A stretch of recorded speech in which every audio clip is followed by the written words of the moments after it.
Hello, hello.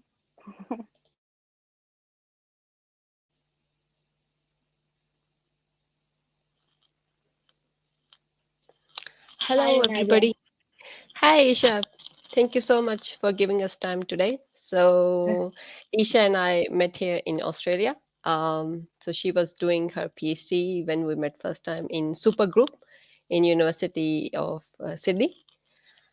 So, I don't know much about you. We had a long conversation long time ago, and I have no idea. So let's talk Hmm, about who you are, and let's hmm. take us through your journey. So where did Okay, you do your education, your basic education? Where are you from? And yeah, so what did you take in subjects? Let's say in year 10, year 12. Yeah. So over to you. okay. Thank you for inviting me, Umairia. Thanks a lot. Yeah, I think it's a good opportunity and great platform to know about the women scientists that we have today and the early career researchers. So I'm from India. I'm west part of India, Gujarat, and Hmm. that's the state where Narendra Modi is from. So Okay. I have done my 10th and 12th basic education from Ahmedabad, Hmm. and my subjects that I selected and I was good at were science and math. Hmm. So in year 12, I did physics, math, and chemistry. And for 6 months, I did biology as well in my high school. Okay. Hmm. Yeah. So you did your undergrad in Ahmedabad. So Yep. yeah. Okay. So what was, like why did you take to the, PhD and all those stuff? So why did you choose to do PhD? And what was Hmm. your passion, when you were a kid? I was connected as a kid. Um, as a kid, my likings were dancing Oh, and okay. art, and I didn't know that, but I was pretty good at math. Mm-hmm. So I like doing that, but that was not one of my hobbies, or I Mm-hmm. never realized it was my liking. It was my tuition teacher who Mm-hmm. suggested that you score easily in science and math. So they are Mm-hmm. your strong suits and you should pursue that. So when she said that, I realized that I should take science in my high school, science Mm-hmm. subjects. Mm-hmm. And I was connected with my grandfather, and he did his masters in physics. Mm-hmm. So he was someone who everyone looked up to in our Yeah. family, and he used to solve everyone's problems and things like that. So you know how it is, right? And Yeah. my father also was a doctor, so that's how I thought that okay, I want to go in research, and I also want to do my masters. But I was pretty clear when I took science that I want to do PhD, and Mm-hmm. either Mm-hmm. in biotechnology, and that's why I took biology initially. But Mm-hmm. then everyone was in a race. Whoever was in my class, everyone was in a race to become a doctor, Yeah. and I didn't Mm. really like that environment of cramming things and yeah, not thinking about why this is happening, but just memorizing what's happening. So then I thought that I'm good with physics and I should do PhD in physics rather than Mm-hmm. biotechnology. And Mm-hmm. another reason was I thought that I cannot cut the animals. Yeah. I cannot. Yeah, dissect them. Yeah, so I can't do that. So I thought that Okay. yeah, physics would be better. Yeah, okay. Mm. So what was your topic in PhD and why you choose, UTS? Mm. I chose University of Sydney for So, my yeah. PhD because while I was searching for PhD topics, I came across. So I after my masters, which was I did my bachelor's and masters in physics Mhm. because that's what I thought that I'll do PhD in physics. And after a few years of experience, like when I am 45 years of age, I'll I'll build a school, a school like Three Idiots Oh, innovation yeah. based school. Okay. Yeah. So, but after my masters, I was advised that don't hastily select a PhD topic. Only Mm-hmm. select when you are sure that you for years every day for Yep. 5 years you'll have to work in this field. So be sure Mm-hmm. that you want to do that. Yep. So I was not being able to decide because everything felt really small and very sharp and narrow Mm, focused in either quantum mechanics or things like that. And I was not brilliant enough like Einstein to work on mm, theoretical physics in yep. quantum mechanics and stuff.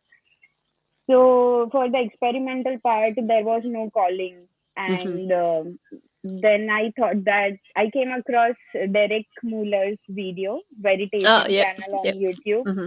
Yep. Yeah, and I loved the way his video was. Like as a child, I never really saw Discovery or his any kind of documentaries or science fiction. I never had a calling for that, but I loved Derek's video, and then Mm-hmm. I looked up what he had done, and he had done his PhD from Yep. Supergroup Yeah. Super at group. Sydney University, and that's where my sister was doing her architecture at. So I Oh, just okay. came, and yeah, things worked out here. Okay. So that was how you started your PhD. Yeah. Yeah. And what was your topic in PhD? Because I had seen, on Google Scholar, like it was something related to emotions and all the stuff. Yeah. So tell us a little bit more about, what you were doing in your PhD. So I came up with this idea that we need to emotionally engage students with physics Mm-hmm. Uh-huh. because that was what I felt. That is the reason the emotional connect that I had with physics was the reason that I pursued the long journey. And Mm-hmm. that's what I didn't feel that enough people had around me. Okay. So, so whenever I saw that, oh, physics is so hard, oh, we don't like physics, this is the general Yeah. comment that I used to Yeah. hear. Yeah. So that's why I selected this topic of measuring emotions in physics Mm-hmm. and trying to see the reasons or the methods how we can increase the engagement. Mm. So, yeah, I mean, you said like you developed a questionnaire of emotions, like, I mean, what type of the Yeah, emotions, like while they were doing their, classes, attending their classes, or while they were doing their um, practical classes or something like that. yeah. So So why looking at only, emotional perspective? Because I think emotional perspective is also related to some other perspective, like let's say your mental well-being, your, physical well-being. So why particularly, emotional well-being, and how did you test them? the thing is, so why emotional Yeah. well-being or Mm. why Yeah. emotional engagement? Mm. The thing is that's a very generally neglected subject. As in, for example, um, whenever I used to go and present at conferences, Mm-hmm. people asked me the most generic question was, have you correlated the emotional engagement with students' achievements? You Okay. know, Mm-hmm. so the marks that you score in the Mm-hmm. test Mm-hmm. is given the most importance in education. I mean, Mm-hmm. has been given the most importance. And Mm-hmm. when we talk about the well being, if it is affecting the achievement outcome, the scores, then Mm-hmm. it's considered to be important. And that is not what it should be like. Like Uh-huh. overall, the experience that students get at school, the majority Yep. of our Mm-hmm. time we spend for education in Mm-hmm. our school for our undergraduate studies. So we spend a lot of time of our life there. So it's important how we feel. The emotional Mm-hmm. states we are in are important, and we don't expect everyone to enjoy all the time. So the Yeah. emotions I tested were pride, enjoyment, anxiety, anger, Mm-hmm. hopelessness, and boredom. So, Mm-hmm. we can obviously know that hopelessness and boredom, if somebody Mm-hmm. is feeling throughout the course, then it's Uh-huh. going to damage and damage only. Mm-hmm. Anxiety is going to affect really badly. But Yeah. anger is something that can work positively and negatively both. Yeah. Yeah. Okay. Yeah. So which emotion was the highest factor, in your research that you come up with? Like, it is the anxiety that was affecting the most, or it is the anger? Which one? So the thing was, when we started off, there has been nothing of this sort in STEM education yet. Yep. For physics, for physics especially, there was no tool developed so far. So what I did Mm-hmm. was a survey developed by Pekroon and other researchers Yep. for measuring emotions in Mm-hmm. various fields. I adapted it for physics, and Mm-hmm. it was a paper-based survey. And luckily, at that time, there were new laboratory experiments that were being created. So we Mm-hmm. tried during the lab, and we asked students what kind of emotions they were feeling during the lab. Towards Uh-huh. the Yep. end, we passed Mm-hmm. out the surveys and we got their responses, Mm-hmm. and students responded well. And the thing was, we need data to validate this Yep. survey. What Mm-hmm. I did was, initial part of my study was to say that, okay, this is the tool that I've developed and it is a valid tool to measure Mm-hmm. anyone's emotion. Mm-hmm. So first part was that we got significant results, and all the emotions were well structured. All the items of the survey were well Mm-hmm. structured to Mm-hmm. measure emotions. And then we found out different factors that were affecting the engagement level. So then Okay. we got significant results. For example, we Mm-hmm. found out that whether gender is a factor that affects Okay. is Yep. can we differentiate how female engage with the course and the male engage with the course. Mm-hmm. So I tried my surveys with the laboratory experiments, and then Mm-hmm. I also did it with lectures. Mm-hmm. So, with one full course at UNSW, University of New Yep. South Wales, we Mm-hmm. trialed our survey, and we measured emotions at the start of the course, Oh, okay. during the course, and Mm-hmm. towards the end of the course, Mm-hmm. which was there are like 3 terms in a year for UNSW. So Mm-hmm. for one term, I think we did it, and or for, yeah, I'm not sure, but in 3 parts we surveyed, Yep. and we found out that males were enjoying the course more, Mm-hmm. and females were feeling more significant anxiety. Anxiety. So Okay. if we So it. compare the Okay. emotions, Mm-hmm. there was a significant difference there. Okay. Mm-hmm. Yeah. So, Hayes, we got one question. So, how do you deal with the lack of motivation in study? Like, how do you deal with that? Motivation is a big, I mean, there has been a lot of research with Okay, so that students wasn't the motivation. part of your research. Yeah, but like Uh-huh. emotional engagement does affect motivation. So everything is Okay. Mm-hmm. correlated. When you Mm-hmm. are you so what we tried was humanizing science, Mm-hmm. creating stories that show a connect, and sorry, I'm not keeping a check, but I think there are a few comments there. Yeah. Yeah. Yeah, so for the laboratory practicals, Mm-hmm. we developed, and you know how it is in Australia. Students come, they have lab Mm-hmm. notes that you hand them, Mm-hmm. and then they use the lab notes to go through what they have to do during the lab.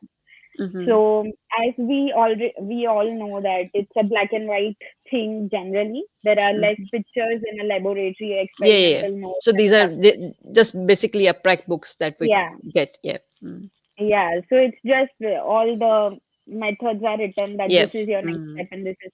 So Mm. we kind of made it more colorful, like you know how Mm-hmm. students enter the lab, they see these lab notes with the front page as a colorful stories, which have Uh-huh. like three generations or three scientists who Yep. have worked for the development of this thing that they are going to work with today.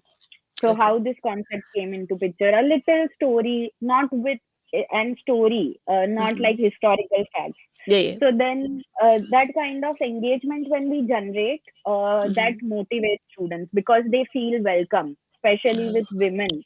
You Mm-hmm. know how society is going to be affected by the has been affected through this research, or this thing that they are working on really Mm-hmm. makes them more motivated towards Mm-hmm. learning that thing. Okay. So here we've got one more comment. Having a controlled workshop versus having a 2 year subject is a very different experience for student, especially in high school. Were these were taken in account? Sorry, I didn't get that. Control So versus trial. so when we have, like, we do all these experiment in a very controlled environment. Yeah. So we have given them. So what they're asking, like, because this is just a 2 year experience, but students are coming up, from high school. So Yeah. I mean, is there any high school factor that is, you take in account, or like, students with high scores in, or 8R, uh, how they was Uh, affected by these workshop? I mean, is there any, um, you can say, background factors that are affecting when they're coming into that workshop classes?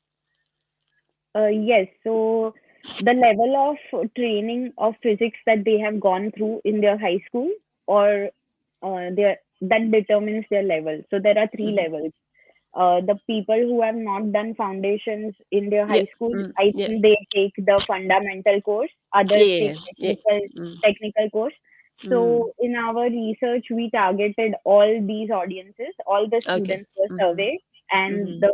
the validation happened throughout the levels of background Okay. that you come up with. Yeah. So it means like we have taken consideration, like how they're coming up from the Yeah. high school, and then how the okay, Yes. okay, that's good. So their level of involvement with physics is Mm. what we have taken into account, and Yeah. it's been considered. Yeah. Okay. Yeah. So, I mean, do you consider, like, if a student is coming, if he has taken or she has taken in high school physics, Mm. does he has better engagement in the workshop, or if he's doing, fundamental um, courses, does, I mean, is there any difference in that perspective? So there was no, so that's environmental versus Yeah, technological yeah, yeah, students. yeah, yeah, yeah. Mm. So there was no, as far as I remember, there was no significant difference in their level of engagement. Like Okay. when we measure through Mm. the survey, the stats Okay. don't show us that. But when we Yeah, qualitatively analyze their yeah, responses, yeah. Mm. so we also had open-ended items and we Mm-hmm. qualitatively analyzed, and the way they engage is pretty different. The Okay. technicals are Yeah. more Okay. interested in few things, Mm. environmental are more interested in few things. And yeah, I think with the stories we got more responses like qualitatively from the Yeah. Okay. environmental ones. Mm-hmm. Yeah. Yeah, technicals were more into like because they were already driven. Mm. They were like more into how quickly can they finish and Yeah. things like that. Yeah. Yeah. Okay. Yeah. So, I mean, you have published your work as well, and then anybody, if they are interested in Yeah, reading your work, they can go to Google Scholar, and sure. then they can read your work. So after we have done PhD, we have done PhD. So what we are doing now? So yeah, Yeah. you have So finished PhD. Yeah, I remember you went back. It was during COVID, and we lost, yeah, our contact. So then you came yeah. back again. So I don't know what you are doing. So tell us more about what you are doing now. So the thing is, when you before starting PhD, it feels like, oh, will I be able to someday finish my PhD? Yeah, yeah, yeah. It is like that. And especially when in the last year, COVID struck, and Yeah. there was like really no assurance of what the future is going to be like. Yeah. So in those circumstances, I could finish my PhD in 3.5 Hmm. years, and Yeah. that was something that was like unbelievable. But then Hmm. you have to Yeah. think about, okay, what next? And Yeah. I had I had a vision for myself, but I did not know the steps to make that vision into reality. So the Hmm. vision is beyond box, as you have the symbol Yes. here. Okay. So as I said, in my high school only, I had thought that I want to build a school like Three Idiots. I want to change Mm. education system, and that was based on my personal experiences. Mhm. But now, after almost 10-15 years, the scenario has really changed, and the system has really changed, and now Mhm. even more disruptions are happening with the Yeah. advent of chat gpt and stuff. So Yeah. AI has really changed all the things. So to come up with a hole in the system where I can fill in my expertise, and I can also passionately work on that area for in my future.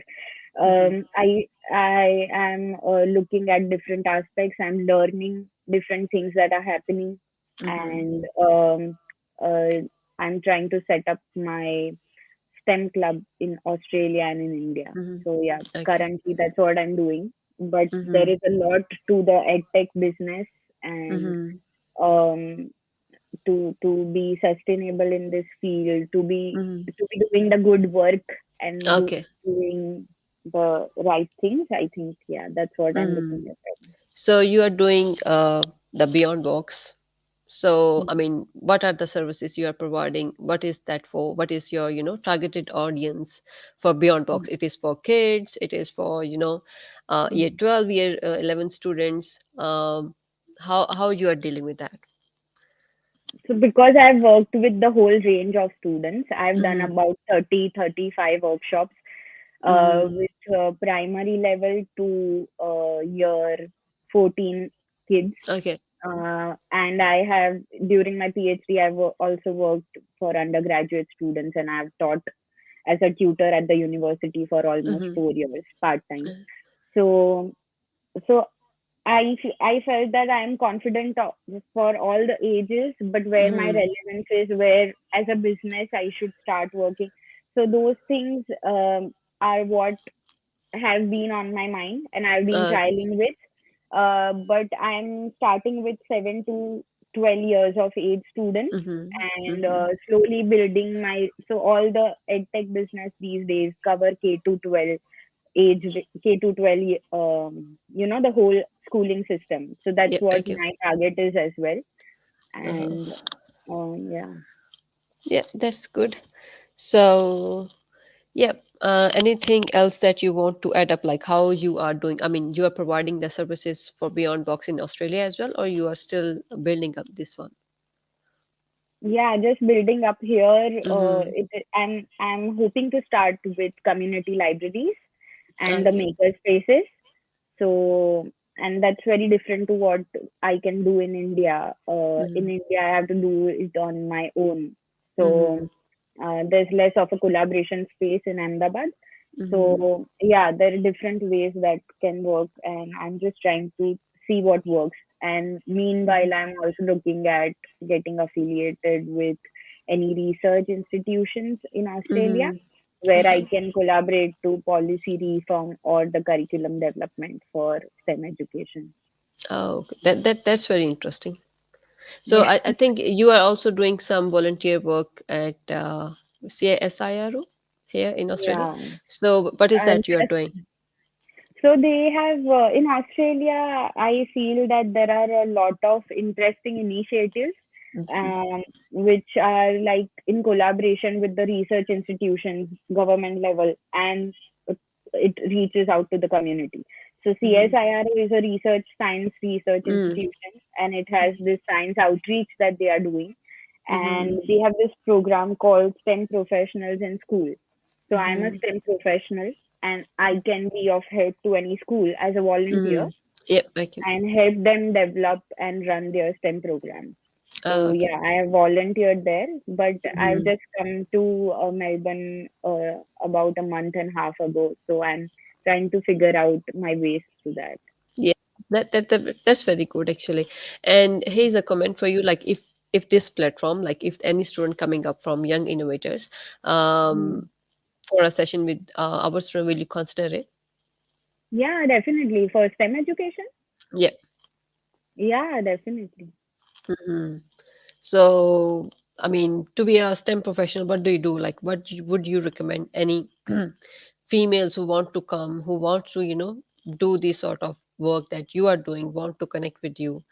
Mm. What you would suggest and how you will, collaborate with them? I'd love to collaborate. Yeah, just reach out to me, Yeah. email me, Okay. Yeah. and or find me on LinkedIn, and Mm-hmm. yeah, let's work together. Yeah, Mm-hmm. that is a thing that is highly neglected in India. Mm-hmm. But here it's happening, and more, I think everywhere it's starting to grow that people of similar interests Yeah. connect and do Mm. things together, because Mm. rather than being competitors, we can be Yeah. collaborators. Yeah. Sure. Sure. Yeah, yeah.